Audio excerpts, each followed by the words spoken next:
നാട്ടിലെ കൗമാരക്കാർക്കിടയിൽ എന്താണ് സംഭവിക്കുന്നത്? പൊതുവെ കുട്ടികൾക്ക് അവരുടെ ഒരു ഡെവലപ്മെന്റൽ പീരീഡിൽ പേരൻസിൻ്റെ അല്ലെങ്കിൽ അപ്പൻ്റെ അമ്മയുടെയോ സാന്നിധ്യമോ അതിനോടനുസരിച്ചിട്ടുള്ള ഒരു അഫെക്ഷനോ കിട്ടാതെ വരുമ്പോൾ സ്വാഭാവികമായിട്ടും കുട്ടികൾ ആ ഒരു ഡെലിങ്ക്വന്റ് നേച്ചറിലേക്ക് വരും. കുട്ടികൾ പറയാറുള്ളത് ഈ കൊറിയൻ മൂവീസ് കാണരുത് തന്നെ പറയും. വൈൽഡാണ്. ഇത് അതിനകത്ത് കില്ലിങ് നേച്ചറും അതേപോലുള്ള കാര്യങ്ങളൊക്കെ വൈൽഡാണ്. ചെറുപ്പത്തിൽ പേരൻസിന്റെ സ്നേഹം കിട്ടാതെ വളരുന്ന കുട്ടികൾ നമ്മുടെ സ്കൂളുകളിലോ നമ്മുടെ ഒരു സിസ്റ്റത്തിലോ ഈ ഫാമിലി എഡ്യൂക്കേഷൻ എന്നുള്ള സംഭവം കൊടുക്കുന്നില്ല. എങ്ങനെ കുട്ടികളെ വളർത്തണം ആരും പറയുന്നില്ല. കുഞ്ഞുനാളിൽ ഫീഡ് ചെയ്യപ്പെടുന്ന ഒരു ചെറിയ ഇൻസിഡന്റ് പോലും മനസ്സിൽ കിടന്ന് കൊല്ലാനുള്ള വൈരാഗ്യമായി മാറും. ഇത് ശരിക്കും ബിഹേവിയറൽ ഇഷ്യൂ ആണ് പിള്ളേർക്കുള്ളത്. മൊബൈൽ ഫോൺ പിടിച്ചു വാങ്ങി വെച്ചാൽ അതിന്റെ പേരിൽ ആത്മഹത്യ ചെയ്യുന്ന നമ്മൾ വിചാരിക്കും നമ്മളെ പിള്ളേർ നമ്മുടെയാണ്, നമ്മളെ സ്വന്തമൊന്നുമല്ല. ഒരു പിള്ളേർ നമ്മുടെ സ്വന്തമല്ല. കാരണം സൊസൈറ്റിയിലേക്ക് ഇറക്കി വിടുമ്പോൾ ഒരു സൊസൈറ്റിയുടെയാണ്. മലയാളികളുടെ മൈൻഡ് സെറ്റ് അത്രയ്ക്ക് വികലമാണ്. അത് വളർന്നിട്ടില്ല. പിന്നെ എങ്ങനെ പിള്ളേർ ശരിയാവും? കേരള മനസാക്ഷിയെ ഞെട്ടിച്ച സംഭവമായിരുന്നു ആലപ്പുഴ കരുവാറ്റയിൽ 13 വയസ്സുകാരിയും സുഹൃത്തുക്കളും ചേർന്ന് ആസൂത്രണം ചെയ്ത് മുത്തച്ഛനെ കൊലപ്പെടുത്തിയ സംഭവം. സത്യത്തിൽ ഈ കൗമാരപ്രായക്കാരായ കുട്ടികളുള്ള അച്ഛനമ്മമാരെല്ലാം ഒരു തെല്ല് ഭീതിയോടുകൂടിയാണ് ഈ വാർത്തകളും ഇന്ന് നമുക്ക് ചുറ്റും നടക്കുന്ന സംഭവവികാസങ്ങളും കാണുന്നത്. നമ്മുടെ നാട്ടിലെ കൗമാരക്കാർക്കിടയിൽ എന്താണ് സംഭവിക്കുന്നത്? ഈ വിഷയമാണ് ഇന്ന് നമ്മൾ ചർച്ച ചെയ്യുന്നത്. ഇന്ന് നമ്മളോടൊപ്പമുള്ള അതിഥി പ്രശസ്തനായ ഹിപ്നോതെറാപ്പിസ്റ്റ് ജിനു ജെയിംസ് ആണ്. ജിനു, നമസ്കാരം. നമസ്കാരം. എന്താണ് ഈ കൊച്ചു കേരളത്തിൽ നടക്കുന്നത്? അത് തന്നെയാണ് എനിക്ക് ചോദിക്കാനുള്ളത്.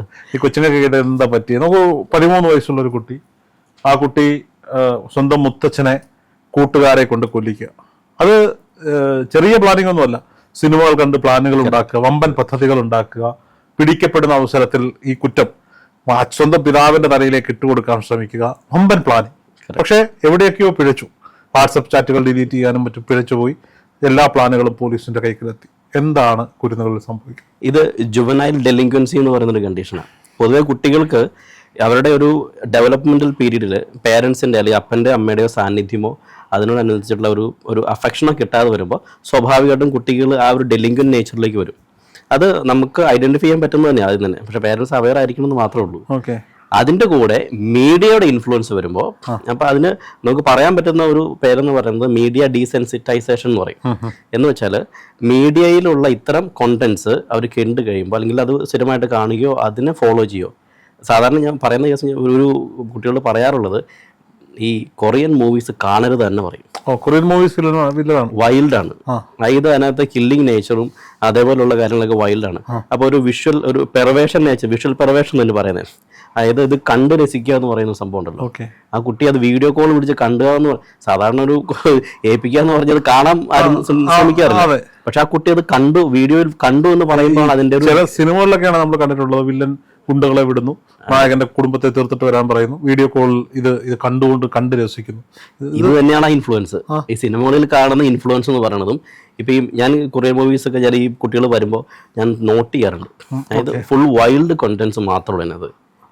അപ്പൊ ഇത് കണ്ടു കഴിയുമ്പോഴേക്കും ഇതിനകത്ത് കൊടുക്കുന്ന ഒരു സബ്ലിമിനൽ മെസ്സേജ് എന്ന് പറയും. കേട്ടിട്ടുണ്ടോ സബ്ലിമിനൽ മെസ്സേജ്? കേട്ടിട്ടില്ല. സബ്ലിമിനൽ മെസ്സേജ് 2 രീതിയിൽ കൊടുക്കാം. ഒന്ന് മ്യൂസിക്കിൽ കൊടുക്കാം. ചില പാട്ടുകളിലൂടെ നമ്മുടെ വോയിസ് നമ്മുടെ ഏകദേശം നമ്മുടെ കേൾക്കാൻ പറ്റുന്ന ഫ്രീക്വൻസിക്ക് ഹെഡ്സിന് താഴെയുള്ള വോയിസിൽ കൊടുത്തു കഴിഞ്ഞാൽ അത് ഇൻഫ്ലുവൻസ് ചെയ്യാൻ പറ്റും. അതാണ് ചില പാട്ടുകളിലൂടെ നമ്മൾ വീണ്ടും വീണ്ടും കേൾക്കുന്നതിന്റെ ഒരു നേച്ചർ എന്ന് പറയുന്നത്. രണ്ടാമത്തത് സബ്ലിമിനൽ ഈ ഇമേജസ് വെച്ച് കൊടുക്കാൻ പറ്റും. അഡ്വർടൈസ്മെന്റ്സ് ഒക്കെ ചിലതൊക്കെ അങ്ങനെയുള്ള ഒരു അഡ്വർടൈസ്മെന്റ് ആണ് ശരിക്കും പറഞ്ഞാൽ ഈ റെഡ് ബുള്ളിന്റെ അഡ്വർടൈസ്മെന്റ്. ഗൊറില്ല മാർക്കറ്റിംഗ് എന്ന് പറയും. അവർ റെഡ് ബുള്ളിന്റെ ബോട്ടിൽ കുടിച്ചിട്ട് റോഡ് സൈഡിൽ ഇടും. ആൾക്കാർ ചുമ്മാ വെറുതെ പാസ് ചെയ്ത് പോകുമ്പോഴും ബോട്ടിൽ അവിടെ കിടപ്പുണ്ട്. അപ്പൊ ഇത് എന്താ സംഭവം? ആൾക്കാർ കുടിക്കുന്ന സാധനമാണ് അവർ പോലും അറിയാതെ മനസ്സിൽ രജിസ്റ്റർ ആയി. ഇതാണ് സബ്ലിമിനൽ കമാൻഡ്സ് എന്ന് പറയുന്നത്. അപ്പൊ ഇത്തരം വീഡിയോകളിൽ കൊടുക്കുമ്പോൾ അല്ലെങ്കിൽ ഇത്തരം സിനിമകൾ കാണുമ്പോൾ ഈ സബ്ലിമിനൽ കമാൻഡ്സ് കുട്ടികൾക്ക് പെട്ടെന്ന് രജിസ്റ്റർ ചെയ്യും. ഇങ്ങനെ ഒരു ഹിഡൻ ആയിട്ടുള്ള മെസ്സേജുകൾ ഇതിന് കിടപ്പുണ്ടാവും. അത് വീഡിയോസ് കാണുകയോ അല്ലെങ്കിൽ റീൽസ് കാണുകയോ അങ്ങനെ ചെയ്യുമ്പോൾ എല്ലാം ഇതിനകത്ത് അവരെ ക്യാച്ച് ചെയ്യുന്ന കാര്യങ്ങളാണ് അതെല്ലാം. അതുകൊണ്ടാണ് ഈ കൊറിയൻ മൂവീസിന് ഭയങ്കര ഇമ്പോർട്ടൻസും കൊറിയൻ സ്റ്റൈല്, കൊറിയൻ ആയിട്ടുള്ള എത്രയും നമുക്കറിയാം. ഇപ്പൊ കൊറിയൻ ആർട്ടിസ്റ്റ്, കൊറിയൻ ബോയ്സിനോടാണ് ക്രഷ്. അതെ, ക്രഷാണ്. അല്ല, നമുക്ക് അവരുടെ ഒരു മീഡിയനെ കുറ്റം പറയാൻ പറ്റില്ല. പക്ഷെ നമ്മുടെ പിള്ളേർ നോക്കിയോ ഫാഷൻ അടക്കം എല്ലാം അതല്ലേ. പണ്ടുണ്ടായിരുന്നതിനേക്കാൾ വലിയൊരു ഇൻഫ്ലുവൻസ് ഇപ്പൊ ഉണ്ടെന്ന് അറിയാം. അപ്പൊ അതിന്റെ ഇൻഫ്ലുവൻസ് ഭയങ്കര ഹൈ ആണ്. ഇപ്പൊ അതാണ് ഈ കുട്ടികൾക്ക് ഇപ്പൊ സംഭവിക്കുന്ന പ്രധാനപ്പെട്ട വിഷയം എന്ന് പറയുന്നത് ഇതൊന്ന്. രണ്ടാമത്തെ ഒരു കൺസേൺ എന്ന് പറയുന്നത് അവരുടെ കൂടെ നടന്ന പിയർ ഗ്രൂപ്പിന്റെ ഒരു ഇൻഫ്ലുവൻസ് ഉണ്ട്. ഇവളുടെ കൂടെ ഉണ്ടായിരുന്നത് ഇവളെക്കാരും സീനിയർ ആയിട്ടുള്ള കുട്ടികൾ. അതെ, ആ കുട്ടികൾ വല്ല ഈ പറയുന്ന ഈ അബ്യൂസുകൾ വല്ലതും ചെയ്യുന്നുണ്ടോ, അതായത് മീൻസ് ഡ്രഗ് അബ്യൂസോ അങ്ങനെ ഉണ്ടോ എന്ന് നമുക്കറിയാൻ പറ്റില്ല. അങ്ങനെ ഉണ്ടെങ്കിൽ അവർക്ക് ഇമോഷൻസേ ഉണ്ടാവില്ല. പ്രോപ്പർ പ്ലാനിങ് ആയിരിക്കും. ഓക്കെ, ആ ഒരു പ്ലാനിങ് ആണ് ഇവിടെ നടന്നത് ശരിക്കും പറഞ്ഞാൽ. അല്ല, ഞാൻ മനസ്സിലാക്കുന്നത് ഇപ്പം നമ്മൾ തന്നെ സംസാരിച്ചപ്പോൾ പറഞ്ഞാണ് ചെറുപ്പത്തിൽ പേരൻസിന്റെ സ്നേഹം കിട്ടാതെ വളരുന്ന കുട്ടികൾ. ഉറപ്പായിട്ടും ഇപ്പോൾ സിംഗിൾ പേരന്റിങ് നടത്തുന്ന അമ്മമാരെ അല്ലെങ്കിൽ അച്ഛന്മാരെ, കൂടുതൽ അമ്മമാരാണ്, അവരുടെ തീരുമാനങ്ങളാണ് ഇതൊക്കെ. ഓക്കെയാണ്, അത് വലിയ അഭിമാനത്തോടു കൂടി ഞാൻ സിംഗിൾ പേരന്റ് എന്ന അഭിമാനത്തോടു കൂടി പറയുന്ന ആളുകളൊക്കെ ഉണ്ട്. എങ്കിൽ പോലും അച്ഛൻ്റെയും അമ്മയുടെയും പ്രോപ്പർ സ്നേഹം, കെയറിങ് കിട്ടാതെ വരുന്ന കുട്ടികളിൽ ഇത്രത്തോളം വലിയ ക്രൂരത ചെയ്യാനുള്ള തോര വളരുന്നുണ്ടോ? ഉണ്ട്. അത് നമുക്ക് ചെറുപ്പം മുതലേ അറിയാൻ പറ്റും. അപ്പോൾ ഏറ്റവും ആദ്യം നോക്കേണ്ടതെന്ന് വെച്ചാൽ ഈ കുട്ടികൾക്ക് ഈ പേരൻസിലുള്ള അഫെക്ഷൻ കിട്ടിയില്ല. അപ്പോൾ അവരുടെ ഇമോഷണൽ ടാങ്ക് എന്ന് പറയും. ഏകദേശം ഒരു കുട്ടി ജനിച്ചതിന് ശേഷം 1 വയസ്സ് തൊട്ട് 7 വയസ്സ് വരെയാണ് അതിൻ്റെ ബ്രെയിൻ പൂർണ്ണ വളർച്ചയിൽ എത്താനുള്ള സമയം. ആ സമയത്ത് അതിനൊന്നും അറിയില്ല. അപ്പോൾ എന്ത് കൊടുക്കുന്നു അത് കിട്ടും. ആ സമയത്ത് ഇമോഷണൽ ടാങ്ക് ഫില്ല് ചെയ്തില്ല. ഇമോഷണൽ ടാങ്ക് എന്ന് പറയുന്നത് അവരോട് ഒന്ന് ഹഗ് ചെയ്യുക, സ്നേഹത്തോടെ കൂടെ ഇരിക്കുക, സംസാരിക്കുക, ഇതൊക്കെയാണ്. ഈ 7 തൊട്ട് അടുത്ത ഒരു 14 വയസ്സുള്ള പീരീഡാണ് ഏറ്റവും പ്രശ്നമുള്ള ടൈം. കാരണം ഇവർക്ക് ഇമോഷൻസ് വളരാൻ തുടങ്ങും, കാര്യങ്ങൾ മനസ്സിലാക്കാൻ തുടങ്ങും. ആ സമയത്ത് കിട്ടുന്ന ഇമോഷൻ എന്ന് പറയുന്നത് ഈ നെഗറ്റീവായിട്ടുള്ള സംഭവങ്ങളാണെങ്കിൽ വലിയ പണിയാണ്. സ്നേഹം കിട്ടിയാലേ കൊടുക്കാൻ പറ്റും. കാരണം അവർക്കൊരു അഫെക്ഷൻ കിട്ടും. ഈ നമ്മുടെ ലാലേട്ടൻ്റെ ഒരു പടം ഉണ്ടല്ലോ, ഈ ഇടയ്ക്ക് ഇറങ്ങി നമ്മുടെ മുന്തിരി വള്ളുകൾ കേൾക്കുമ്പോൾ, ആ സിനിമയിൽ ഈ സംഭവത്തിന് ഏകദേശം ഒരു ഐഡിയ പറഞ്ഞു വയ്ക്കുന്നത് നമുക്ക് ഏകദേശം മനസ്സിലാവും സംഭവം. ആ ഒരു അഫെക്ഷൻ അച്ഛൻ്റെ സ്ഥാനത്ത് കിട്ടിക്കഴിഞ്ഞപ്പോൾ ഓട്ടോമാറ്റിക്കലി അവളെല്ലാം ഷെയർ ചെയ്യാൻ തുടങ്ങി. അപ്പം ഞാൻ ചോദിക്കുന്നത്, ഇപ്പം അച്ഛൻ്റെയും അമ്മയുടെയും സ്നേഹം വേണ്ടേ? ഇപ്പം ചില പ്രത്യേക സാഹചര്യങ്ങളിൽ അത് പ്രശ്നമുണ്ട്. കാരണം ഇപ്പൊ എൻ്റെ അടുത്ത് ക്ലൈന്റിൽ വരുന്ന മിക്കവരും പറയുന്നത് ഒന്നുകിൽ അച്ഛൻ പുറത്ത് അല്ലെ അമ്മ നാട്ടില്. ഇപ്പൊ സിംഗിൾ പാരന്റിംഗ് എന്ന് പറയുന്ന ഒരു സംഭവം വരുന്നുണ്ടല്ലോ. അപ്പൊ അച്ഛന്റെ അമ്മയുടെ സാന്നിധ്യം വേണമെന്ന് ഒരു കുട്ടി ഒരു 2 വയസ്സോളം പ്രായം, 2 വയസ്സ് വിചാരിക്കും, 2 വയസ്സിൽ ഈ സെക്സ്വൽ ഓറിയന്റേഷൻ എന്ന് പറയുന്ന കുട്ടിയില്ല. അമ്മയുടെ ശരീരം എന്ന ഒരു വിചാരം മാത്രമേ കുഞ്ഞിനുള്ളൂ. അമ്മയുടെ ശരീരത്തിന്റെ ഭാഗമാണ്. ഈ 2 വയസ്സിന് ശേഷം അടുത്തൊരു ഓറിയന്റേഷൻ വരുന്നത് ഫാദർലി ഫിഗർ കയറി വരും. ആ സമയത്ത് അദ്ദേഹത്തിന്റെ സാന്നിധ്യം അല്ലെങ്കിൽ രണ്ടുപേരുടെ സാന്നിധ്യം ഇല്ലെങ്കിൽ അതവിടെ വീഴ്ചയിലേക്ക് പോകും. അപ്പൊ പിന്നെ കിട്ടുന്നത് മിക്കവാറും ഗ്രാൻഡ് പേരൻസിന്റെ അടുത്തുനിന്നോ അല്ലെങ്കിൽ എവിടെ നിന്നൊക്കെ ആയിരിക്കും.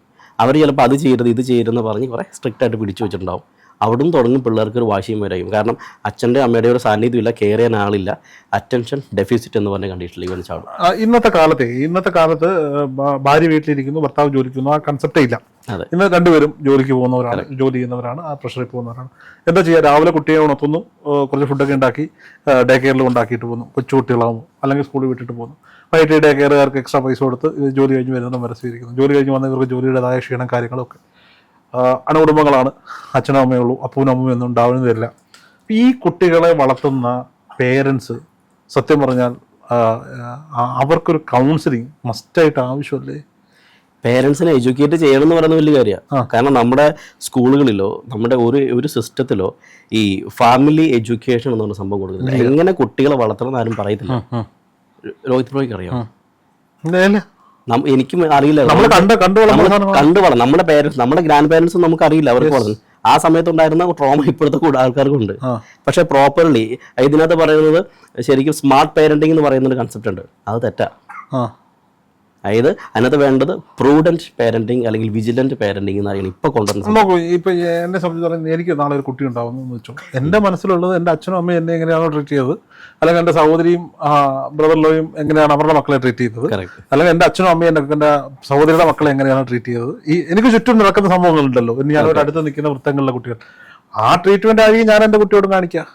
അല്ല, അത് മിറർ ചെയ്യുമല്ലേ, നമ്മൾ അത് കണ്ടിട്ടാണ് ഇങ്ങനെയാണ് നമ്മളൊരു കാഴ്ചപ്പാട് ചെയ്യുന്നത്. അപ്പൊ ഇതേ സെയിം സംഭവമാണ് ഈ പേരൻസിനും കിട്ടുന്നത്. ഇവർക്കും അറിയാം. നമുക്കും ശരിക്കും പറഞ്ഞാൽ ഇപ്പോൾ മിക്ക ആൾക്കാർ കൗൺസിലിങ്ങിനൊക്കെ വരുന്ന ആളുകൾക്ക് പറയുമ്പോഴും അവരുടെ പേരൻസിന് ഒരു സ്റ്റേജൊക്കെ കുട്ടികൾക്ക് ഒരു അവസ്ഥ എത്തിക്കഴിയുമ്പോഴാണ് ഇവർക്ക് മനസ്സിലാകുന്നത് അയ്യോ കയ്യിൽ നിന്ന് പോയി. കാരണം അതുവരെ എന്ത് ചെയ്യണമെന്ന് നമ്മുടെ ഈ സമൂഹത്തിൽ നമ്മുടെ ഒരിടത്തും ഒരു എഡ്യൂക്കേഷൻ സിസ്റ്റത്തിൽ പോലും ഇതിനകത്ത് കൊടുക്കുന്നില്ല.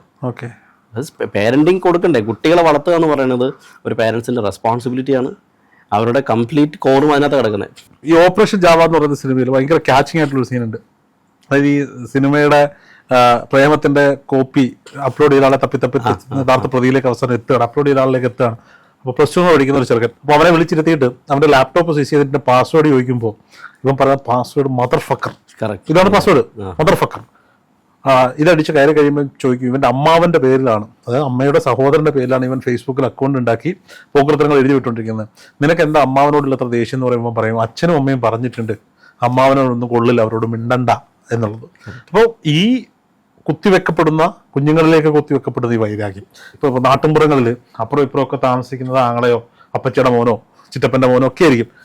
കുടുംബങ്ങളൊന്നും വേണ്ടിയില്ല. അപ്പൊ കുട്ടികളെ കുഞ്ഞുനാളിലെ ബ്ലോക്ക് ചെയ്യും, നീ അങ്ങോട്ട് പോരുത് കേട്ടോ, നീ അവൻ്റെ അടുത്തോട്ട് പോരുത്. അപ്പോൾ സ്വാഭാവികമായിട്ട് കുട്ടികളുടെ മനസ്സിൽ ഇങ്ങനെ മനുഷ്യർ രണ്ടു വിധത്തിലുണ്ട്, ഒന്ന് പോകാവുന്ന ആളുകളും ഒന്ന് പോകണ്ടാത്ത ആളുകളും, മിണ്ടാവുന്ന ആളുകളും മിണ്ടരുതാത്ത ആളുകളും. കുഞ്ഞുനാളിൽ ഈ സാധനം ഫീഡ് ചെയ്യപ്പെടുകയല്ലേ. ഇതാണ് ശരിക്കും പറഞ്ഞ ആ ഒരു ട്രെയിനിങ് എന്ന് പറയുന്നത്, കണ്ടീഷനിങ് എന്ന് പറയുന്ന അവസ്ഥയാണ്. പിള്ളേർക്ക് ഇല്ലാത്ത കാര്യം, അതായത് റിയാലിറ്റി എന്താണെന്ന് ഇതുങ്ങൾക്ക് അറിയില്ല.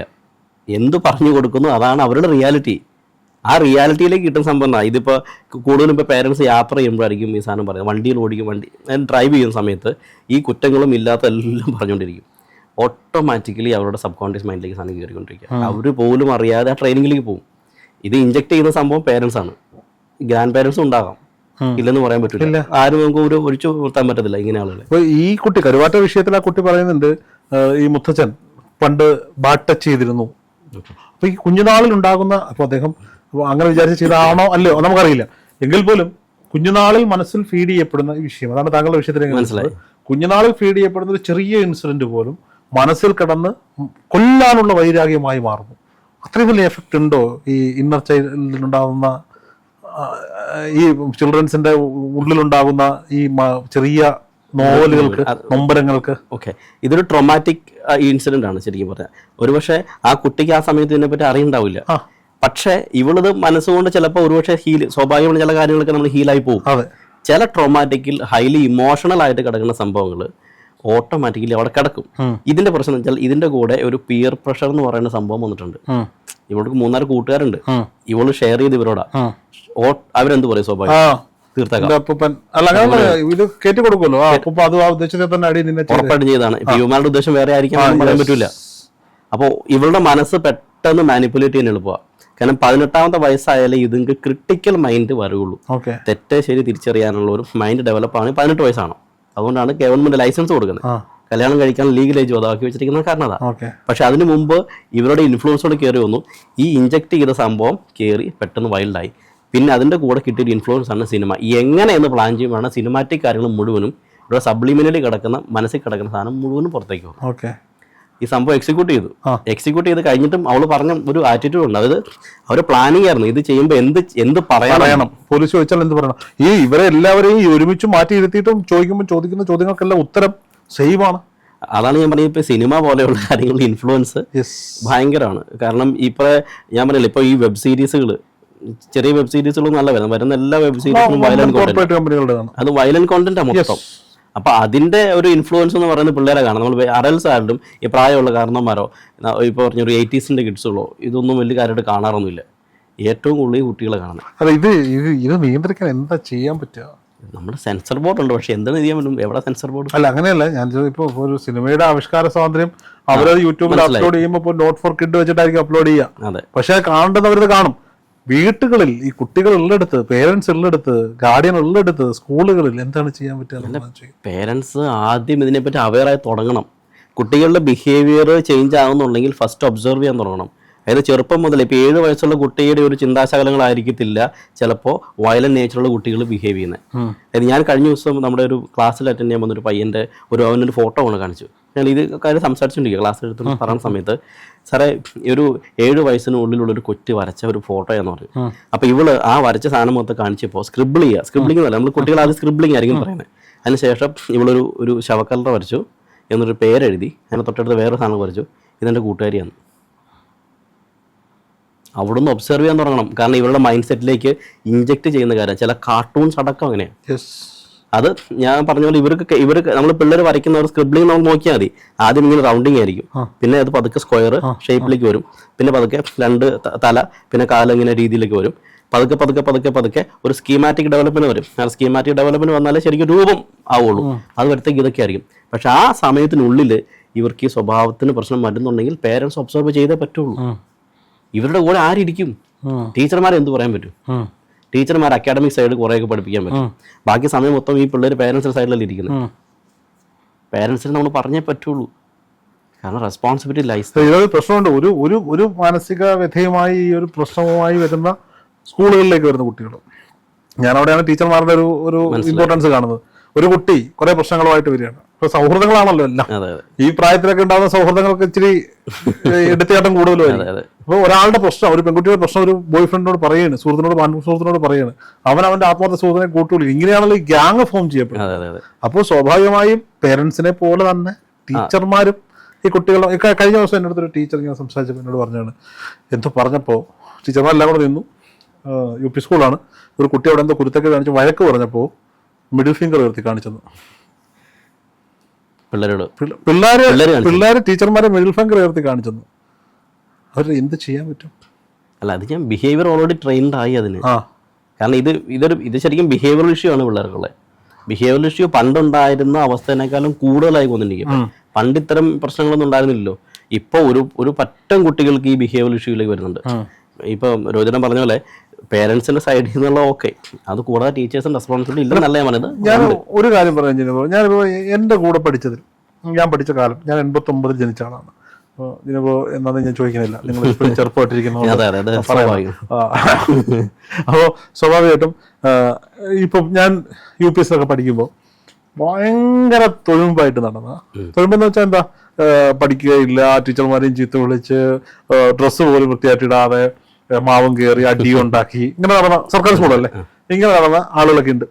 ഇപ്പം നമ്മളങ്ങനെ അല്ല എന്നല്ല ഞാൻ പറഞ്ഞത്, അങ്ങനെയുള്ള ആളുകളുണ്ട്. പക്ഷെ അവരൊരു +2 കാലഘട്ടമൊക്കെ കഴിഞ്ഞ് കോളേജ് കാലഘട്ടത്തിലുണ്ടാവും ഇവർക്ക് ഉണ്ടാകുന്ന ഒരു ചേഞ്ച്, മെച്യൂരിറ്റി. അവർ ജീവിതത്തിൽ ബിസിനസ് ഒക്കെ തുടങ്ങി സക്സസ് ആവുന്നത് നമ്മൾ അടുത്തുനിന്ന് കണ്ടിട്ടുണ്ട് പല ആളുകളെ. പക്ഷെ ഇന്നത്തെ കുട്ടികളിൽ അതുണ്ടാവുന്നില്ല. അതൊരു 100% സത്യസന്ധമായ കാര്യമാണെന്നാണ് ഞാൻ വിചാരിക്കുന്നത്. കാരണം അവർക്ക് ജീവിത സാഹചര്യങ്ങളിൽ നിന്നുണ്ടാകുന്ന പ്രശ്നങ്ങൾ കൊണ്ടുണ്ടായ ജീവിതത്തിലെ പ്രശ്നങ്ങളെ ഒരു കാലഘട്ടം കഴിയുമ്പോൾ ഓവർകം ചെയ്യാൻ പറ്റിയിട്ടുണ്ട്. മനസ്സിലായി. പക്ഷെ ഇന്ന് അങ്ങനെയല്ല, ഇതിനെ ഓവർകം ചെയ്യാൻ പറ്റുന്നില്ല. മെന്റൽ ഹെൽത്ത് ഇല്ലാതായി പോകണം. മൊബൈൽ ഫോൺ പിടിച്ചു വാങ്ങി വെച്ചാൽ അതിന്റെ പേരിൽ ആത്മഹത്യ ചെയ്യുന്ന കുട്ടികളുണ്ട്. അല്ല, പേരൻസിനെ തല്ലുന്ന കേസുകളുണ്ട്. ആത്മഹത്യ മാത്രമല്ല, റിയാക്ഷൻസ് വേറെ രീതിയിലും വരുന്നവരുണ്ട്. പോടാ, ചില ആളുകളുണ്ട്, ചില ആളുകൾ ഞാൻ കേട്ടിട്ടുണ്ട്, നേരിട്ട് കണ്ടിട്ടുണ്ട്. കൊച്ചുങ്ങളെടുത്ത് എന്തോ മോനെ പോടാ പട്ടി, കൊച്ചുങ്ങളെ എന്തോ മോനെ പോടാ മാ ചേർത്ത് ചീത്ത വിളിക്കും. അപ്പൊ ഈ അച്ഛനും അമ്മയൊന്ന് ചിരിക്കുക. ഈ അച്ഛനും അമ്മയൊന്ന് ചിരി. ഞാൻ ഒരു വീട്ടിൽ പോയ സമയത്ത് എനിക്ക് നേരിട്ടുള്ള അനുഭവമാണ്. എന്തോ മോനെ പോടാ പട്ടി, എന്തോ മോനെ പോടാ മോൻ. അപ്പൊ അച്ഛൻ വെച്ചിട്ട് 2 അടിയും, അടിച്ചിട്ട് വൈകുന്നേരം ഇരുന്ന് ഇത് ഓരോരുത്തരൊക്കെ വഴിയിലൊക്കെ ഇരുന്നിട്ട്, അപ്പൊ ഇത് എത്ര പേർക്ക് കണക്ട് ആവുമെന്ന് അറിയത്തില്ല. ചില നാട്ടുപുറങ്ങളിൽ അങ്ങനെയുള്ള ആളുണ്ട്, 2 അടിച്ചിട്ട് ഈ റോഡിന്റെ അവിടെ കയ്യാല ഉണ്ടാവുമല്ലോ, മതിൽക്കെട്ടോ കയ്യാലൊക്കെ ഉണ്ട്, ഇതിന്റെ മണ്ടം കയറിയിരിക്കും. റോഡിൽ കൂടെ എന്തുടാ മൈ വഴി വിളിക്കും. ഈ കുട്ടീനെ കേട്ടോണ്ടായിരിക്കണേ. അപ്പൊ ഇത് പ്രോത്സാഹിപ്പിക്കുകയാണ്, പറഞ്ഞ് തിരുത്താൻ ശ്രമിക്കുകയല്ല. ഈ കുട്ടികളുടെയൊക്കെ ഒരു ഭാവി എവിടെ ചെന്ന് നിൽക്കും എന്നുള്ളതാണ്. അല്ല, അതിന് ഒരു ഒറ്റ ഒബ്സർവേഷൻ നടത്തിയാൽ മതി. ഇപ്പൊ നമ്മളിപ്പോ എല്ലാവരും പേരൻസ് ആണ്. അപ്പൊ പേരൻസ് ഒറ്റ കാര്യം ചിന്തിച്ചാൽ നമുക്ക് കൃത്യം മനസ്സിലായി അവരുടെ ഫോർമേഷൻ എങ്ങനെയാണുള്ളത്. ഈ കുട്ടികൾ ജനിച്ച സമയം തൊട്ട് ഇപ്പോൾ ഇരിക്കുന്ന എത്ര വയസ്സുണ്ടോ, ജസ്റ്റ് ഒന്ന് ഒരു ടൈം ട്രാവൽ ബാക്കിലേക്ക് പേരൻസ് ചെയ്ത് നോക്കി അറിയാം. അന്ന് കൊടുത്തിരുന്ന അതേ സ്വഭാവത്തിന്റെ നെക്സ്റ്റ് ലെവലിലേക്ക് ഇപ്പൊ പിള്ളേർ സംസാരിക്കുന്നില്ലെന്ന് കൃത്യമായിട്ട് അറിയാൻ പറ്റും. അപ്പൊ അതിന്റെ റെസ്പോൺസിബിലിറ്റി കിടക്കുന്നത് എവിടെന്നാ നമുക്ക് മനസ്സിലാവും. ഡൈവേർഷൻ ഇല്ല, കാരണം ട്രെയിൻഡ്. കാരണം രോഹിതൻ ആദ്യം പറഞ്ഞ സംഭവം, അതായത് ഒരു ഇന്റലിജൻസ് എന്ന് പറഞ്ഞില്ല. അപ്പൊ ഇതിപ്പോ ഈ പ്രശ്നമുള്ള ആളുകൾ, അല്ലെങ്കിൽ പണ്ട് തല്ലും പിടിയും വെച്ച് നടക്കുന്ന ആളുകൾ ഭയങ്കര സക്സസ്ഫുൾ ആയെന്ന് പറയുന്ന ആളുണ്ട്. ബാക്ക് ബെഞ്ചേഴ്സ് ഭയങ്കര സക്സസ്ഫുൾ ആണെന്ന് പറയുന്ന ഒരു സംഭവം, അതിന്റെ ഒരു സയൻസ് പറയട്ടെ. അതായത് നമ്മൾ പൊതുവെ നോക്കുന്നത് എല്ലാ കുട്ടികളിലും സ്കൂളിൽ IQ എന്ന് പറഞ്ഞ സാധനം, അതായത് ഇന്റലക്ച്വൽ ക്വോഷ്യൻസ് അല്ലേ. പക്ഷെ ഇതിന്റെ കൂടാതെ 3 വേറെ ക്യൂ കൂടി ഉണ്ട്, അറിയാം. രണ്ടാമത്തെ ക്യൂ ആണ് ഇമോഷണൽ ക്വോഷ്യൻസ് എന്ന് പറയും. അതായത് അവന്റെ ഇമോഷൻസിനെ ബാലൻസ് ചെയ്യാൻ പഠിപ്പിക്കണം. അടുത്തതാണ് ക്രിയേറ്റീവ് ക്വോഷ്യൻസ്, അതായത് ക്രിയേറ്റിവിറ്റിയാണ്, എന്തായാലും നമുക്ക് കിട്ടുന്നുണ്ടെന്ന് പറയാം. പിന്നെയുള്ള സംഭവമാണ് AQ എന്ന് പറയും. ഈ 2 AQ ആൻഡ് EQ ആണ് ഏറ്റവും കൂടുതൽ നോക്കേണ്ടത്. AQ എന്ന് വെച്ചാൽ അഫക്റ്റീവ് ക്വോഷ്യൻസ്, ഒരു പ്രോബ്ലം വന്നു കഴിഞ്ഞാൽ അതിനെ മാനേജ് ചെയ്യാനുള്ള കപ്പാസിറ്റി. കാരണം പണ്ടത്തെ ആ തല്ലും പിടിയും പഠിച്ചുകൊണ്ട ആളുകൾക്ക് പ്രോബ്ലം വന്നാൽ മാനേജ് ചെയ്യാൻ അറിയാം, ഇമോഷൻസിനെ ബാലൻസ് ചെയ്യാൻ അറിയാം. ഇപ്പം ഇതല്ല, ഇതിനെ കൊടുക്കുന്നില്ല. അവരോട് നമ്മൾ ആ IQ മാത്രം ഫോക്കസ് ചെയ്തുകൊണ്ടേയിരിക്കും. പഠനം, സ്കൂളിലെ സംഭവങ്ങൾ മാത്രം, വേറെ ഒരു സാധനം കൊടുക്കുന്നില്ല എന്നുള്ളതാണ് ഏറ്റവും വലിയ ഫാക്ട്. അതുകൊണ്ടാണ് ഇപ്പോഴത്തെ അന്ന് അറിയില്ലാതെ കിട്ടിയ സംഭവം, അവരുടെ എക്സ്പീരിയൻസ് കൊണ്ട് കിട്ടിയ സംഭവം, എക്സ്പോഷർ കൊണ്ട്. ഇപ്പം അങ്ങനെയല്ല. ഇപ്പോൾ കുട്ടികൾക്ക് IQ മാത്രം ഫോക്കസ് കൊടുക്കുമ്പോൾ മറ്റു കാര്യങ്ങളെപ്പറ്റി പഠിപ്പിക്കുന്നില്ല, ഒരു രീതിയിൽ അതിന് ഫോർമേഷൻ കൊടുക്കുന്നില്ല. മനസ്സിലായി. ആ ഒരു കൺസേൺ ഉള്ളതുകൊണ്ടാണ് ഇപ്പൊ പിള്ളേർ എന്തുകൊണ്ടാണ് അവർക്ക് ലൈഫിലേക്കുള്ള ഒരു ഡ്രീമോ ഒരു സാധനമില്ല, എങ്ങനെ പോവാണ്, അത് ഡ്രീംസ് ഇല്ല അവർക്ക്. എന്ത് ചോദിച്ചാൽ ഭാവിയിൽ എന്താണെന്ന് വെച്ചാൽ അത് മതിയല്ലോ. ചിലർ പറഞ്ഞു എനിക്ക് ഫ്രീ ആയിട്ട് ചെയ്യണം, പിന്നെ ചെന്ന് ചാടുന്നതാണ് ട്രേഡിങ്, പെട്ടെന്ന് കാശുണ്ടാക്കാം. ഇതാണ് അവർക്ക് ഒരു പ്രോബ്ലം, അതിൽ ലൈഫിൽ പ്രശ്നം ഉണ്ടാവും, അതിനെ മാനേജ് ചെയ്ത് റെസിലിയൻസ് ആകണം എന്നുള്ള ചിന്തയില്ല. ഒരു പ്രോബ്ലം വരുമ്പോൾ ഒളിച്ചോട്ടം. അപ്പൊ ഇത് സേഫ് ആകുവാണ്. ഇത് ഒളിച്ചോടണ്ട, പ്രോബ്ലം ഉണ്ടാകാതിരിക്കാൻ വേണ്ടിയിട്ട് നേരത്തെ പൈസ ഉണ്ടാക്കി വെച്ചൊക്കെ പിന്നെ കുഴപ്പമില്ലല്ലോ, അതെ, ഫ്രീ ആയിട്ട് ജീവിക്കാം. ഓക്കെ, ഞാൻ വേറൊരു സംശയിച്ചു. ഈ കുഞ്ഞുനാളിൽ ഉണ്ടാകുന്ന ഭയം, അതായത് ഒരു കുട്ടിയെ ഫോൺ നോക്കാതിരിക്കാൻ, ഭക്ഷണം കഴിക്കാൻ, സ്കൂളിൽ പറഞ്ഞു വിടാൻ, LKG പറഞ്ഞു വിടാനൊക്കെ ചില അയൽവക്കത്തെ ചേട്ടന്മാരെയും ഒക്കെ വെച്ചിട്ട് വരട്ടും. മനസ്സിലായി. അപ്പോൾ ഞാൻ ഉദാഹരണം പറയും. ഇപ്പം ഞാൻ താമസിക്കുന്ന വീടിൻ്റെ ഓപ്പോസിറ്റ് നമ്മുടെ തന്നെ റിലേറ്റീവിൻ്റെ കുഞ്ഞുണ്ട്, മോള. അപ്പം LKG പഠിക്കുന്നത് വെച്ചോ. അപ്പോൾ പണ്ടൊക്കെ ഞാൻ വിളിക്കുമ്പോൾ എൻ്റെ അടുത്തൊക്കെ വരുമായിരുന്നു. അപ്പോൾ കുറച്ചാളുകൊണ്ട് ഞാൻ എന്നെ കാണുമ്പോഴേക്കും ഓടി അങ്ങ് അകത്ത് പോകും. എൻ്റെ വണ്ടി കാണുമ്പോഴേ കൊച്ച് ഓടി അകത്തു. അപ്പോൾ ഞാൻ അവിടെ ചിലപ്പോൾ വൈഫൊക്കെ ചിലപ്പോൾ ഇത് കൊച്ചിനെ എടുത്തുകൊണ്ട് നിൽക്കുമ്പോൾ ഒന്ന് വിളിച്ചാൽ ഒന്ന് ചിരിക്കും, അത്രയേ ഉള്ളൂ. അപ്പം ഞാൻ ഒരു ചോദിച്ചു, ഇവളെന്താ എന്നെ കാണുമ്പോൾ ഇങ്ങനെ ഓടുന്നതെന്ന് ചോദിച്ചപ്പം കൊച്ചിൻ്റെ അച്ഛൻ പറഞ്ഞു, അത് പിന്നെ രോഹിതിൻ്റെ പേര് പറഞ്ഞിട്ടാ പിന്നെ അവളെ ആഹാരം കഴിപ്പിക്കുന്നത്. അപ്പോൾ ഞാൻ ഈ കഴിഞ്ഞ വട്ടം ഷേവ് ചെയ്തു, താടി എടുത്തു, കുറേ നാളിന് ശേഷം താടി എടുത്തിട്ട് വീട്ടിലെത്തിട്ട് ഞാൻ ഇവളെ വിളിച്ചു, ഓടി വന്ന് എൻ്റെ അടുത്ത് വന്നു. ഇപ്പോൾ ഇന്നലെ ഞാൻ ചെന്നപ്പോഴും ഞാൻ നേരത്തെ പോയി. അപ്പോൾ ഇവള് സ്കൂൾ വിട്ട് വന്ന സമയം ഞാൻ കൂടെ വരുമ്പോൾ ഇവൾ ഓടി എൻ്റെ അടുത്ത് വന്ന് കാര്യമൊക്കെ പറഞ്ഞു, സ്കൂളിൽ പോയി, നാളെ ഓണാഘോഷമാണ്, കുറേ നേരം കാര്യം. അപ്പം ഞാൻ മനസ്സിലാക്കിയത് ഈ താടിയായിരുന്നു ഭയപ്പെടുത്തിക്കൊണ്ടിരുന്ന ഫാക്ടർ. താടിയുള്ള അപ്പനെ പേടിയുണ്ടെന്ന് പണ്ട് പറയുന്നത് കൊടുക്കുന്നുണ്ട്. ഞാനപ്പം ചിന്തിച്ചിട്ടുണ്ട്, ഈ കുട്ടിക്ക് ഈ താടി വെച്ച ആളുകളെ ഈ ഭയമാണെങ്കിൽ ഇത് നാളെ ഈ കുട്ടി എങ്ങനെയൊക്കെ ബാധിക്കാം? ഉറപ്പായിട്ടും ബാധിച്ചിരിക്കും, ഒരു സംശയമില്ലാത്ത കാര്യമാണ്. കാരണം ഈ കുട്ടികളിലേക്ക് ഇൻജക്ട് ചെയ്യുന്നത് ഇത്തരം ആളുകൾ ഫിയർഫുൾ ആണ്. അതുപോലെ തന്നെ നമ്മൾ കാരണന്മാർ ചെയ്യുന്നൊരു പരിപാടി ഉണ്ട്, കഴിക്കും ഭക്ഷണം കഴിക്കും, കോക്കാച്ചി വരും. ഈ കോക്കാച്ചി എന്ന സാധനം ഇല്ല, പക്ഷെ ആ കുഞ്ഞിലേക്ക് കോക്കാച്ചി എന്ന് പറയുന്ന ഒരു ഫിയർ ജനറേറ്റ് ചെയ്തു. അപ്പോൾ ഒരു അകാരണമായ ഭയം കുട്ടികൾക്ക് ജനറേറ്റ് ചെയ്യുന്നു. സാധനമുണ്ട്, പക്ഷെ എന്തോ ഭീകരമാണ്. പക്ഷെ ഇവര് പിന്നെ ഈ കോക്കാച്ചി എന്ന് പറഞ്ഞാൽ റിലേറ്റ് ചെയ്യുന്ന എന്താ പറയുക, കാർട്ടൂണിൽ കാണുന്ന സംഭവങ്ങൾ, അവരുടെ ലൈഫിൽ വരുന്ന പ്രശ്നമുള്ള സംഭവങ്ങൾ മുഴുവൻ കോക്കാച്ചിയാണെന്ന ചിന്തയിലേക്ക് ഉണ്ട്. അവർ റിലേറ്റ് ചെയ്യും അത്. മനസ്സിലായി. അപ്പൊ ആ വ്യക്തികളെ വെച്ച് പറയുമ്പോൾ ആലോചിച്ചോക്കണം ഇമ്പാക്ട് ഉണ്ടാക്കുന്നതായിരിക്കും. കോക്കാച്ചി വിഷയം പറയുമ്പോൾ ഞാനൊരു തമാശ പറയുന്ന കാര്യം എങ്കിൽ പോലും ഞാൻ പറഞ്ഞു, ഞങ്ങളുടെ നാട്ടിൽ വിക്രമൻ എന്ന് പറഞ്ഞൊരു കഥാപാത്രം ഉണ്ടായിരുന്നു. അദ്ദേഹം പണ്ട് നാട് വിട്ടു, ഇപ്പോൾ എവിടെയാണെന്ന് അറിയില്ല. ഇപ്പോൾ അദ്ദേഹത്തിൻ്റെ പേരൊരു നമ്മുടെ സുഹൃത്ത് ഒരു ഷോർട്ട് ഫിലിം ഒക്കെ ചെയ്തിരുന്നു. അപ്പോൾ വിക്രമൻ എന്തോ ഒരുപാട് പരസഹായമൊക്കെ ആയിരുന്നു. ഒരു സമയത്ത് പുള്ളിക്ക് മെൻ്റലി പുള്ളി ആകെ വല്ലാണ്ടായിപ്പോയി. പുള്ളി ഇച്ചിരി ലഹരി പദാർത്ഥങ്ങളൊക്കെ ഉപയോഗിക്കും. എല്ലാ ദിവസവും സന്ധ്യയ്ക്ക് ഈ പുള്ളിയുടെ ഒരു കലാപ്രകടനമുണ്ട്. പുള്ളി ഇങ്ങനെ നല്ല ഫിറ്റായിട്ട് റോഡിൽ ഒരു 3-4 കിലോമീറ്റർ തെറി വിളിച്ചുകൊണ്ട് നടക്കും. ഒന്നും ചെയ്യാനൊന്നും പറ്റില്ല, വയ്യാത്ത ആളാണ്. അപ്പം കുട്ടികൾക്കൊക്കെ പേടി. ഈ സമയം വിളിച്ച കുട്ടികളെല്ലാം കയറി കഥ കിടക്കും. എൻ്റെയൊക്കെ ചെറുപ്പത്തിൽ ഉള്ള കഥയാണ് ഞാൻ പറയുന്നത്. അപ്പോൾ ഒന്ന് വളർന്നൊക്കെ വന്നപ്പോൾ വിക്രമമുണ്ട്. അപ്പോൾ ഒരിക്കൽ ഒരാൾ പറഞ്ഞ കഥയാണ്. അപ്പോൾ ഈ വിക്രമം വന്നിട്ട് ക്ഷീണിച്ചു പോയി, കുറച്ച് ഓവറായിപ്പോയി കഴിച്ചിട്ട്. എന്നിട്ട് കയ്യാലയുടെ മതിലിൻ്റെ പുറത്ത് റോഡിലിരിക്കുക. അപ്പോൾ ഈ അമ്മയെ അറിയുന്നില്ല. അമ്മ കൊച്ചിനെ എടുത്തുകൊണ്ട് വന്നിട്ട് ചോദിട്ട് മുള കഴിക്ക് കൊച്ചു വാറക്കുന്നില്ല. വിക്രമൻ ഇപ്പോൾ വരും, വന്നാലുണ്ടല്ലോ കഴിക്ക്, വീണ്ടും കൊച്ചു വാറക്കുന്നില്ല. അപ്പൊ ഈ അമ്മ വരുന്നുണ്ട്, വിക്രമൻ ഇങ്ങോട്ടൊന്ന് വന്നേ, ഈ കൊച്ചിനോട് വഴക്ക് പറഞ്ഞു, ചോറൊന്നുമില്ല. വിക്രമൻ പുറത്തിരുന്നത് കേട്ടോണ്ടിരിക്കുക. വിക്രമൻ ചാടി ഗേറ്റ് തുറന്ന് അകത്തോട്ട് കയറിട്ട് അയാളെ ഭാഷയില് കൊച്ചിന് തെറി, ചോറ് കഴിച്ചാണെന്ന് ചോദിച്ചിട്ട്. കൊച്ചിന്റെ ഒക്കെ ജീവിതത്തിൽ ഉണ്ടാകുന്ന ആ ഒരു ഭയം ഉണ്ടല്ലോ. അത് കാര്യം തമാശയാണെങ്കിലും ആ കൊച്ചു പിന്നെ ജീവിതത്തിൽ ഒരിക്കലും ആ പേര് കേട്ട പിടിയും. ഇതൊരു സബ്ലിമിനൽ കമാൻഡ് എന്ന് വേണമെങ്കിൽ പറയാം. നമ്മൾ ഉദാഹരണം, നമ്മൾ ഫിയർ ഉള്ള സംഭവങ്ങൾ അല്ലെങ്കിൽ നമ്മളെ ശാരീരികമായി ഉപദ്രവിച്ച ഒരു വ്യക്തി, പെൺകുട്ടികൾക്ക് പ്രത്യേകിച്ച് റിലേറ്റ് ചെയ്യാൻ പറ്റും. ആ വ്യക്തി ഏത് സ്പ്രേ ആണോ അടിച്ചിട്ട് വന്നിരുന്നത്, ആ സ്പ്രേയുടെ മണം പിന്നീട് എപ്പോൾ കേട്ടാൽ കൊച്ചിന് പേടിയായിരിക്കും. ഇതേപോലെ തന്നെയാണ് ഈ സാധനം കൊടുക്കുന്നത്, ഇഞ്ചെക്ട് ചെയ്ത് കൊടുക്കുന്നത്. അങ്ങനെയല്ലേ? അതായത് നമ്മളിപ്പോൾ കണ്ട ഈ കുട്ടിയുടെ അവസ്ഥയും അതുപോലെ തന്നെ ആയിരിക്കും. പക്ഷേ അച്ഛനാണ് ഇതിനെ ക്രിമിനൽ ആക്കപ്പെടുന്നു എന്നുള്ള തോന്നൽ അവൾ കൊച്ചിന് അച്ഛനിലേക്ക് കൊടുക്കണമെന്നുണ്ടെങ്കിൽ അതേ രീതിയിലുള്ള വൈരാഗ്യം ആ കൊച്ചിന് അച്ഛനോടുണ്ടായിരിക്കാം. കാരണം അതേ രീതിയിലായിരിക്കും കൊടുത്തിരിക്കുന്നത്. നമുക്ക് ഇതിന്റെ ബാക്ക്ഗ്രൗണ്ട് എന്താണെന്ന് അറിയില്ല, നമുക്ക് പറഞ്ഞു കേട്ടത് മാത്രമേ നമുക്ക് പറയുള്ളൂ, അല്ലേ? അപ്പൊ എല്ലാവരും ഇപ്പൊ അതിനെ കുറ്റപ്പെടുത്താണ്. ചെയ്തത് വലിയ അപരാധമാണ്, തെറ്റാണ്. എങ്കിൽ പോലും ഇതിന്റെ പിന്നിലുള്ള റീസൺസിനെ കുറിച്ച് പഠിക്കേണ്ടിയിരിക്കുന്നു എന്നുള്ളതാണല്ലേ. അല്ല, കുട്ടികൾ ഒരിക്കലും പെട്ടെന്ന് ജുവനൈൽ ഡെലിൻക്വന്റ് ആവൂല. അത് അതിന്റെ എൻവയോൺമെന്റിൽ നിന്ന് പഠിക്കുന്ന അല്ലാതെ ഒരിക്കലും. നമ്മൾ ജനിച്ച് വളരുമ്പോൾ നമ്മുടെ തലച്ചോറിലകത്ത് വെറും ബ്ലാങ്ക് പേപ്പറാ. എന്ത് എഴുതുന്നോ അതാണ് നമ്മുടെ സത്യം. അതിനകത്ത് എന്ത് എഴുതി കൊടുക്കുന്നു എന്നുള്ളതാണ് നോക്കേണ്ടത്. അപ്പൊ കരുവാറ്റയിലെ മുത്തശ്ശനെ കൊന്ന പെൺകുട്ടി മാത്രമല്ല കുറ്റക്കാരി, അല്ല, അത് വളർന്നു വന്ന സാഹചര്യങ്ങളെ കുറിച്ച് പഠനം നടത്തണം. എൻവയോൺമെന്റ് മസ്റ്റായിട്ട് പഠിക്കണം.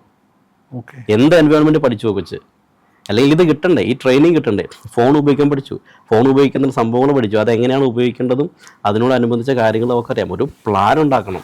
ഇമോഷൻസ് ഇല്ലാണ്ടായത് ഡെഫിനറ്റ്ലി ഞാൻ പറഞ്ഞ പോലെ ഡീസെൻസിറ്റൈസേഷനാണ്, മീഡിയ ഡീസെൻസിറ്റൈസേഷൻ എന്ന് പറയുന്ന സംഭവമാണ്. കാരണം മീഡിയയിൽ നിന്ന് കിട്ടുന്ന എന്താണോ അത് അതേപോലെ എടുത്തു വയ്ക്കും. ഇവർക്ക് ഇമോഷൻസ് ഉണ്ടാവില്ല, നമ്പർ ഓഫ് ഇമോഷൻസ് ആണ്, ഇമോഷൻസ് മറച്ചു പോകും. ഈ കുട്ടികൾ ഒരു ചോദ്യം കൂടി ചോദിച്ചിട്ട്, കുട്ടികൾക്ക് ഫോൺ ഉപയോഗം ഒരു കാരണവശാലും നിർത്താൻ നമുക്ക് പറ്റില്ല. ഇപ്പൊ പറയുന്നത് കാരണം പഠിക്കാനുള്ളതെല്ലാം ഫോണിലാണ്. അപ്പോൾ സ്വാഭാവികമായും ഒരു കൗമാരപ്രായം, ഒരു കോളേജിന്റെ സെക്കൻഡ് ഇയർ വരെയോ ഫസ്റ്റ് ഇയർ വരെയോ എങ്കിലും കുട്ടികളുടെ ഫോൺ പരിശോധിക്കാൻ രക്ഷകർത്താക്കൾ ബാധ്യസ്ഥരല്ലേ?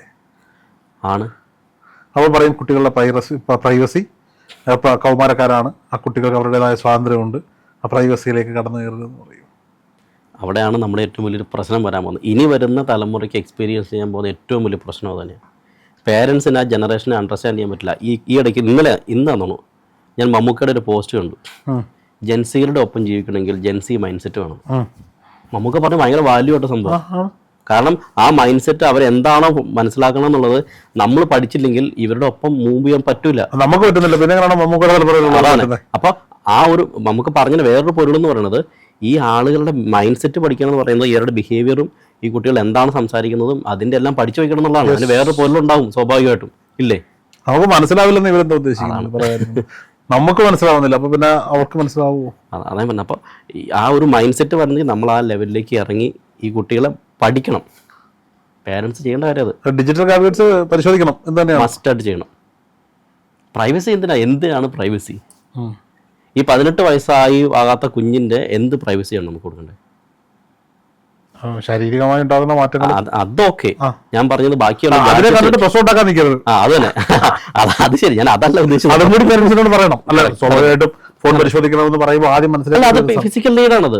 അത് നമുക്ക് ഒരിക്കലും നമുക്ക് കട്ടൽ ചെയ്യാൻ പറ്റില്ല. കാരണം അങ്ങനെ ഫിസിക്കൽ നീഡ് ഇല്ലാത്ത കുട്ടികൾ ഉറപ്പായിട്ടും സൈക്കോളജിസ്റ്റിനെ കണ്ടിരിക്കണം. കാരണം എന്തോ സൈക്കോളജിക്കൽ ഇഷ്യൂ ഉണ്ട് എന്നുള്ളതാണ്. കാരണം നമ്മൾ പുറം രാജ്യങ്ങളിൽ വെച്ച് കഴിഞ്ഞാൽ പറയാൻ പാടില്ലെങ്കിൽ ഒരു 18 വയസ്സിനുള്ളിൽ ഒരു ഗേൾ ഫ്രണ്ടോ ബോയ് ഫ്രണ്ടോ ഇല്ലെങ്കിൽ അവന് സീരിയസ്ലി എന്തോ ഇഷ്യൂ ഉണ്ട്, അവർ കൗൺസിലിംഗ് എടുക്കും. നമ്മൾ റെസ്ട്രിക്ട് ചെയ്യും. പക്ഷേ ഇപ്പോൾ കുറച്ചൊക്കെ മാറ്റം വന്നിട്ടുണ്ട്. പക്ഷേ എങ്കിലും അത് മാറ്റം വന്നത് കൺട്രോൾ ഇല്ലാത്ത അവസ്ഥയിലേക്ക് പോയി എന്നുള്ള, റെഗുലേറ്റഡ് ആകണം എന്നുള്ളതാണ്. ഇവിടെ എങ്ങനെ എന്തെങ്കിലും ഉണ്ടെങ്കിൽ അത് മഹാ അപരാധപൂർവ്വം ട്രീറ്റ് ചെയ്യുന്ന പേരൻസ് ഉണ്ട്. അത് കൺവെൻഷനല്ല. കാരണം ആ പേരൻസ് അതാണ് ജെൻസി മൈൻഡ് സെറ്റ് വരണം എന്ന് പറയേണ്ട കാര്യം. അതാ ആ മൈൻഡ് സെറ്റ് അല്ല, അത് പഠിക്കണം. പിള്ളേർ എന്താണെന്ന് പഠിക്കണ്ടേ? നമ്മൾ വിചാരിക്കും നമ്മളെ പിള്ളേർ നമ്മുടെയാണ്, നമ്മളെ സ്വന്തമൊന്നുമല്ല. ഒരു പിള്ളേർ നമ്മുടെ സ്വന്തമല്ല. കാരണം സൊസൈറ്റിയിലേക്ക് ഇറക്കി വിടുമ്പോൾ ഒരു സൊസൈറ്റിയുടെയാണ്, അല്ലേ? സൊസൈറ്റിക്ക് എല്ലാവരും കൊടുക്കണ്ടേ? അപ്പൊ കുട്ടികൾ ഏത് സൊസൈറ്റിയിൽ വരുമ്പോൾ ആ സൊസൈറ്റിയിലെ എൻവയോൺമെന്റ് എന്താണെന്ന് പേരൻസ് പഠിച്ചാലേ ഈ കുട്ടികളെ എങ്ങനെ ഇറക്കി വിടണമെന്ന് ഇവർക്ക് പറയാൻ പറ്റുള്ളൂ. ഞാൻ ഈ അടുത്ത് ഈ ഗവൺമെന്റ് സ്കൂളുകളും CBSE സ്കൂളുകളും പഠിപ്പിക്കുന്നതിനെ പറ്റി ഒരു ചർച്ചകളൊക്കെ എടുത്തപ്പോൾ ഒരു പ്രേക്ഷകൻ എന്നെ വിളിച്ചിട്ട് പറഞ്ഞു, രോഹിത് വലിയമായി പറയുന്നത് കേട്ടല്ലോ, സർക്കാർ സ്കൂളിൽ പഠിപ്പിക്കണം, രോഹിത് പിള്ളേരുണ്ടായ സർക്കാർ സ്കൂളിലെ പഠിപ്പിക്കത്തുള്ളൂ എന്നൊക്കെ പറയുന്നത് കേട്ടല്ലോ. സർക്കാർ സ്കൂളിൽ വരുന്ന കുട്ടികൾ എവിടെ നിന്നൊക്കെ വരുന്നവരാണ്, അവരോട്ടൊക്കെ ഇടപെടുമ്പോൾ ആ സൊസൈറ്റിയിൽ വന്ന എൻ്റെ കുട്ടികൾ നശിച്ചു പോകില്ല. അതുകൊണ്ടാണ് ഞങ്ങൾ വലിയ. അപ്പം ഞാൻ ചോദിച്ചു, ചേട്ടാ ഈ തൃപ്പൂണിത്തറ ഒരു പയ്യനെ തല്ലി ബാത്റൂമിൽ വെള്ളമൊക്കെ കുടിപ്പിച്ച് ഓർമ്മയുണ്ടോ? സർക്കാർ സ്കൂളല്ലായിരുന്നു, എയ്ഡഡ് സ്കൂളായിരുന്നു. അപ്പോൾ സ്വാഭാവികമായിട്ടും വലിയ വീട്ടിൽ പണമുള്ള വീട്ടിൽ നിന്ന് ഫീസ് കൊടുത്തിരുന്ന കുട്ടികളെല്ലാം ഈ സോഷ്യൽ സ്റ്റാറ്റസ് ഉള്ളവരാണ്, നല്ല സ്വഭാവക്കാരും. മറ്റേത് ചേരികളിൽ നിന്നും അല്ലെങ്കിൽ സാധാരണക്കാരുടെ വീടുകളിൽ നിന്നും വരുന്ന കുട്ടികൾ മോശക്കാരാണ് എന്ന് പറയുന്നതിനോട് പണ്ടത്തെ ഡിസ്ക്രിമിനേഷൻ ഇപ്പോഴും ഉണ്ടെന്നുള്ള ചില ആളുകളുടെ മനസ്സിൽ അത്രയും ദുഷിച്ചതുണ്ട്. ഒന്നും ശരിക്കും സർക്കാർ സ്കൂളിൽ പഠിക്കുന്ന മോശം വീട്ടിൽ, അതായത് കോളനിയിൽ നിന്ന് വരുന്ന കുട്ടികൾ അല്ലെങ്കിൽ ആ സ്ഥലത്ത് നിന്ന് വരുന്ന കുട്ടികൾ മോശമാണെന്ന് പറയുന്നത് നമ്മുടെ ഇപ്പോഴും നമ്മുടെ മൈൻഡ് സെറ്റ് ഭയങ്കര മോശമാണ്. മലയാളികളുടെ മൈൻഡ് സെറ്റ് അത്രയ്ക്ക് വികലമാണ്. അത് വളർന്നിട്ടില്ല. പിന്നെ എങ്ങനെ പിള്ളേർ ശരിയാവും? എന്തായാലും ഈ സാധനം ഇഞ്ചെക്ട് ചെയ്തുകൊണ്ടിരുന്നത് അല്ലേ? അപ്പൊ നമ്മൾ ആദ്യം തുടങ്ങിയത് അവിടെ നിന്നാണല്ലോ. ഇവനെ അടുപ്പിക്കരുത്, ഇന്ന ആളുകൾ പോകരുത്. ഇഞ്ചക്ഷൻസ് അവിടെ നിന്നുകൊണ്ട് തുടങ്ങുകയാണ്. അപ്പൊ അത് mind set starts from parents. Okay, നമ്മുടെ കുട്ടികളെ നമ്മൾ തന്നെ സൂക്ഷിക്കുക. ഒരു 17-18 വയസ്സ് വരെയെങ്കിലും അത് ട്രെയിനിങ് നമ്മൾ കൊടുത്തിരിക്കണം. പേരൻസിന് ഇതിന് അറിയില്ലെങ്കിൽ അറിയാവുന്ന ആളുകളുമായിട്ട് ചോദിച്ച് പഠിച്ച് എങ്ങനെയാണ് ഫോം ചെയ്യണമെന്ന് കൊടുക്കണം. ഇല്ലെങ്കിൽ നമ്മൾ അവസാനം വലിയ കരഞ്ഞിട്ടൊന്നും ഒരു കാര്യമില്ല. ഒരു ഡിജിറ്റൽ ഗാഡ്ജറ്റ് വാങ്ങി കൊടുക്കുകയാണെങ്കിൽ അത് ട്രാക്ക് ചെയ്യാനുള്ള സംവിധാനം കൂടെ വാങ്ങുക. കറക്റ്റ്. ഇവരെവിടെയാണ് എന്താണ് ബ്രൗസ് ചെയ്യുന്നത്? കുട്ടികളെ ചെറുപ്പത്തിലെ നമ്മൾ ട്രെയിനിങ് കൊടുത്താൽ അത് അതുപോലെ തന്നെ പിള്ളേർ ചെയ്യും. കുട്ടികളെ നമ്മൾ എങ്ങനെ ഫോം ചെയ്യുന്നു അതുപോലെ ഫോം ചെയ്യും. അല്ലാതെ അവരൊരിക്കലും വേറെ രീതിയിൽ മാറിപ്പോകത്തൊന്നുമില്ല. ഈ ഇപ്പോഴത്തെ കുട്ടികൾക്ക് ഒരു 10 വയസ്സിൽ 9 വയസ്സിൽ ഒരു തെറ്റ് ചെയ്തു. ഇപ്പൊ, എന്താ ഉദാഹരണം പറയാ, എന്തെങ്കിലും ഒരു തെറ്റ് ഓക്കെ അവന് 2 അടി കൊടുത്താൽ അവനെ ഒന്ന് ചീത്ത വിളിച്ചാൽ, പണ്ടായിരുന്നെങ്കിൽ ഞാൻ ചെയ്ത തെറ്റായി, അച്ഛന് സങ്കടമായി, അമ്മയ്ക്ക് സങ്കടമായി, അതുകൊണ്ട് ഇനി ഞാനത് ചെയ്യാൻ പാടില്ല, അമ്മ അച്ഛനും സങ്കടപ്പെടും, അതുകൊണ്ടാണല്ലോ എന്നെ അടിച്ചത്, ഇങ്ങനെയായിരിക്കും ചിന്തിക്കുക. മനസ്സിലായി. അതേസമയം ഇന്നാണെങ്കിലോ നേരെ റിയാക്ട് ചെയ്യും. അച്ഛനോട് സ്നേഹമില്ല, അമ്മയോട് സ്നേഹമില്ല. കാരണം അച്ഛൻ്റെ അമ്മയുടെ സ്നേഹം കാണാനാണ് ഈ കുട്ടി വളരുന്നത്. കറക്റ്റ്. അപ്പനും അമ്മമ്മയും ഇങ്ങോട്ട് കൊണ്ടുവരില്ല, വൃദ്ധസദനത്തിൽ കൊണ്ടാക്കിയേക്കാണ്, അല്ലെങ്കിൽ നാട്ടിൻപുറത്ത് വീട്ടിലാണ് വല്ലപ്പോഴും അവിടെ പോയി നിൽക്കുന്നത്. അവിടെ പോയി നിന്നാലും അമ്മ അച്ഛൻ്റെ അമ്മയോട് മിണ്ടത്തില്ല, അച്ഛൻ അമ്മയുടെ അച്ഛനോട് മിണ്ടത്തില്ല. അപ്പോൾ സ്വാഭാവിക ഈ ഒരു സാഹചര്യത്തിൽ നിന്ന് കുട്ടിക്ക് 2 അടി കൊടുത്താൽ എന്നെ അടിച്ചോ എന്നാൽ നാളെ ഞാൻ ഇതിന്റെ ഇരട്ടിയായിട്ട് ചെയ്യും, ഈ ഒരു ആറ്റിറ്റ്യൂഡ് വരില്ല. ആ ഒരു ബിഹേവിയർ ഉറപ്പായിട്ടും ട്രെയിൻഡ് ആയി. കാരണം അതിൽ പ്രതികാരം, ഇമോഷണൽ ഇല്ലാതെ വരുമ്പോൾ അവർ ആ നമ്പനസ് ചെയ്യുന്ന അവർ പ്രതികാരമായിരിക്കും ചിന്തിക്കുന്നത്. ഓക്കെ, ഇതെങ്ങനെ റിയാക്ട് ചെയ്യും? ഇത് ഞാനൊരു എക്സാമ്പിൾ പറഞ്ഞ് നമുക്ക് വേണമെങ്കിൽ നിർത്താം. ആ പയ്യൻ, ഇവൻ്റെ ഒരു സ്റ്റുഡൻറ്റിൻ്റെ പയ്യനാണ്, അതായത് ഒരു പ്രോബ്ലം വന്നാൽ നേരെ അടിക്കും ചപ്പക്കിട്ട്. അപ്പോൾ ഇവർ ചോദിച്ചു എന്താ സംഭവം, ഇപ്പോൾ ഇവർ ചെയ്യുമ്പോൾ എല്ലാം ചെയ്യുന്നുണ്ട്. അപ്പോൾ പേരൻസ് അവസാനം ഇവൻ്റെ അടുത്തൊന്ന് പറഞ്ഞു. അപ്പോൾ എന്താ സംഭവം വെച്ചാൽ പേരൻസ് കാണിച്ചുകൊണ്ടിരുന്നത് വീട്ടിൽ വഴക്കുണ്ടാക്കിയുമ്പോൾ ഭാര്യ പ്രശ്നം ഉണ്ടാക്കി കഴിഞ്ഞാൽ അടിക്ക് ചപ്പി, ഭാര്യക്കിട്ട് അടിക്കും. അപ്പോൾ ഇവൻ ട്രെയിൻ ചെയ്യുന്നത് എന്താണ്, പ്രോബ്ലം ഉണ്ടാകുമ്പോൾ അതിനുള്ള സൊല്യൂഷൻ എന്ന് പറയുന്നത് അടിക്കുക എന്നുള്ളതാണ്. അപ്പോൾ ഇതേപോലെ ആയിരിക്കുമല്ലോ ബാക്കി കാര്യം പഠിച്ചു കൊടുക്കുമ്പോൾ. അപ്പോൾ ഈ കുട്ടി പഠിച്ചതും ഇതേപോലെയൊക്കെ തന്നെ ആയിരിക്കും നമുക്ക് പറയാം. Okay, thank you. Thank you.